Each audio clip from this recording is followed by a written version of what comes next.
beberapa hari ini udah agak lama sih sebenarnya. Jadi sekarang itu kita mau ngomongin ekonomi, yang dimana ekonomi is my passion gitu. Dalam beberapa hari belakangan ini aku tuh ngeliat ada sebuah fenomena yang dimana fenomenanya adalah rupiah itu lagi naik dan tembus ke 17.000.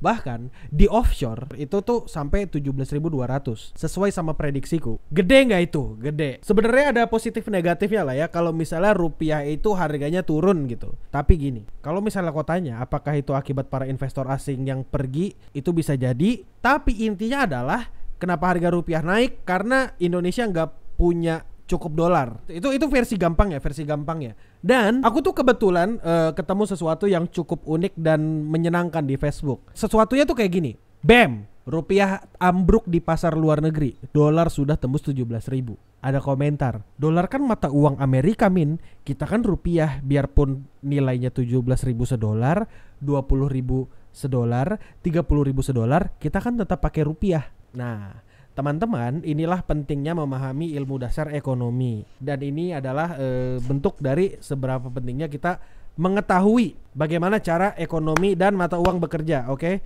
Karena kalau kita nggak ngerti, kita bakal setuju sama orang kayak gini, ya. Nah, bukan cuma itu, tapi ada lagi. Kenapa emang lu belanja pakai dolar? God damn, kalau kata gua. Sebenarnya ada banyak lagi orang yang masih nggak ngerti kenapa dolar naik turun itu berpengaruh ya. Bang, kita kan beli tempe pakai rupiah, bang. Kita kan nggak pakai dolar untuk membeli tempe.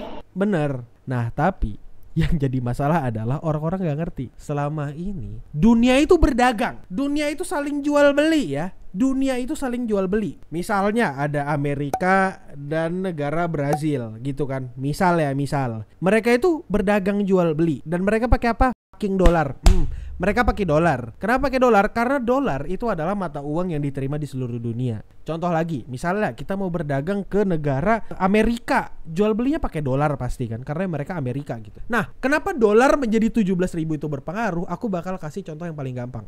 Negara kita ini nggak punya atau tidak mampu memproduksi kedelai sebanyak itu. Dan seperti yang kita tahu, Indonesia itu kerap identik dengan tempe. Tempe itu adalah makanan yang murah. Tempe itu adalah makanan kesukaan banyak orang, ya kan? Tempe sendiri itu dibentuk dari kedelai.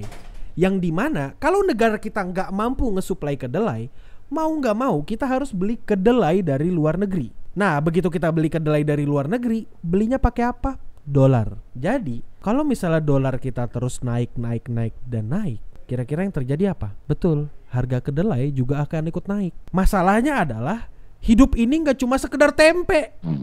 Misal daging, habis itu apalagi beras, habis itu alat-alat elektronik dan banyak lainnya. Kita mau beli bensin, beli apa, itu belinya pakai dolar dulu, ya kan? Kalau kamu mau tahu, Indonesia itu impornya gede juga. Jadi meskipun negara kita adalah negara besar, tapi nggak mungkin, atau untuk sekarang negara kita ini belum bisa memenuhi semua kebutuhan kita secara mandiri. Nah gitu. Paham kan sampai sini kan? Terus kenapa sih kita memilih impor buat memenuhi kebutuhan kita? Karena most likely impor itu akan lebih murah. Biasanya kayak gitu. Kau ngerasa kan barang-barang impor itu ya sedikit lebih murah daripada harga barang dalam negeri. Itu kenapa ini semua ada hubungannya dengan supply and demand. Bukan cuma hubungan supply and demand, tapi ini berhubungan juga sama Donald Trump. Di sini aku akan menceritakan ke kalian seberapa goblok ya Donald Trump, seberapa tol ya Donald Trump dan keputusannya untuk memerangi seluruh negara dengan menaikkan tarif. Nah, buat kau yang nggak tahu,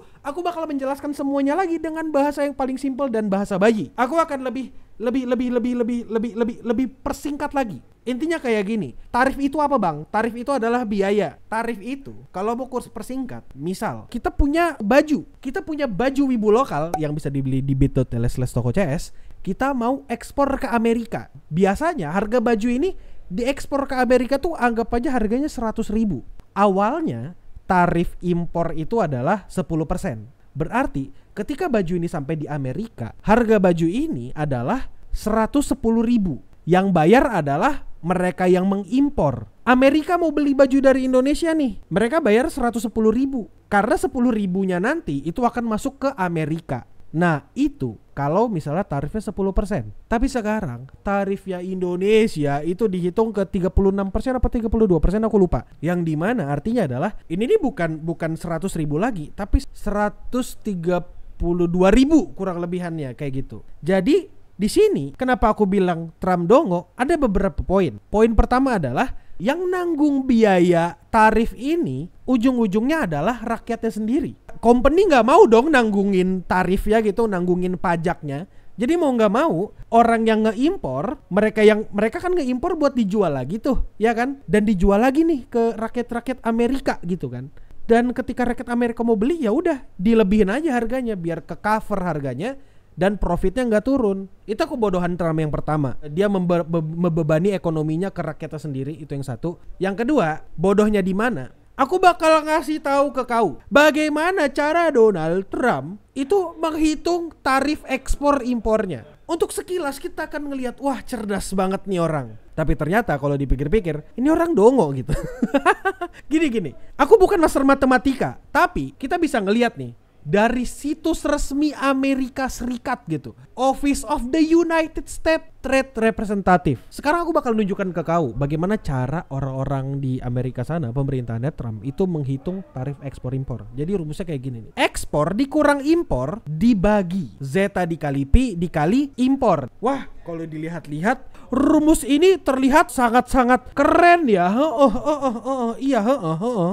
Masalahnya adalah, masalah dan kebodohan dari rumus ini adalah, kita lihat nih zeta nih melambangkan apa gitu kan. Nah, kalau mau ngelihat di sini nih, ini epsilon atau apapun itu, ini kebalik ini harganya atau nilainya adalah 4. Sedangkan untuk pi itu dimasukkan sebagai 0,25. Kau ketemu nggak dongonya di mana? Kalau misalnya kau nggak paham dongonya di sebelah mana, Donald Trump dan kawan-kawannya ini, aku bakal ngasih lihat ke kau. Begini nih mengenaskannya nih. Ini ekspor dikurang impor dibagi 4 dikali 1/4 dikali impor. Ini hitungannya.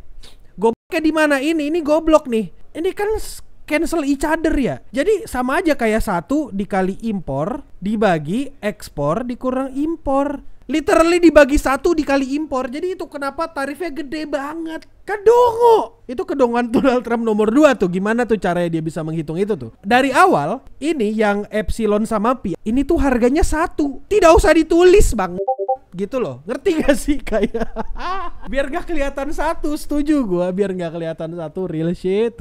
Nah jadi itu tuh 2 kebodohannya Trump tuh. Kasih tahu ke aku kalau misalnya ada kebodohan lainnya. Cuma yang mau ku mention baru 2 gitu. Beruntungnya sekarang semua tarif yang masuk ke dalam Amerika di hold 90 hari. Di hold, jadi semuanya jadi flat 10%. Semuanya di hold 90 hari kecuali Cina. Jadi gini, masalahnya kalau dipikir-pikir, kebodohan lainnya Donald Trump adalah dia tuh masih perang sama Cina sampai sekarang gitu. Perang dagang sama Cina sampai sekarang. Ini nih kayak nih, Cina nanti kena 145%. Ntar Amerika kena sekian ratus persen gitu. Kayak gitu aja terus.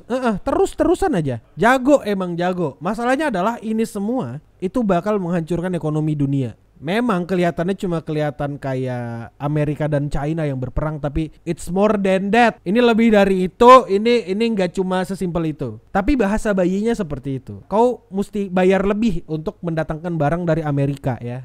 Cara menghitungnya kayak 140%, cara hitungnya kayak gimana tuh? Kagak tahu gua. Jadi kau tahu kan? Jadi Sri Mulyani tuh pernah ngomong. Sri Mulyani sebut Trump tak pakai ilmu ekonomi. Betul, setuju gua. Emang gak pakai ilmu ekonomi. Ini tuh apa? Ini tuh cancel each other gitu. Sama aja dikali 1. Itu kenapa? Tidak ada ilmu ekonominya. Ini tuh murni kedongoan aja gitu. Dia pengen ngehancurin satu dunia kayaknya. Nah, tapi aku ngerti kenapa Donald Trump itu memasang tarif yang gede. Tujuannya adalah supaya orang-orang itu investasi lagi di Amerika. Supaya orang-orang itu lebih memilih mending kita bikin pabrik di Amerika.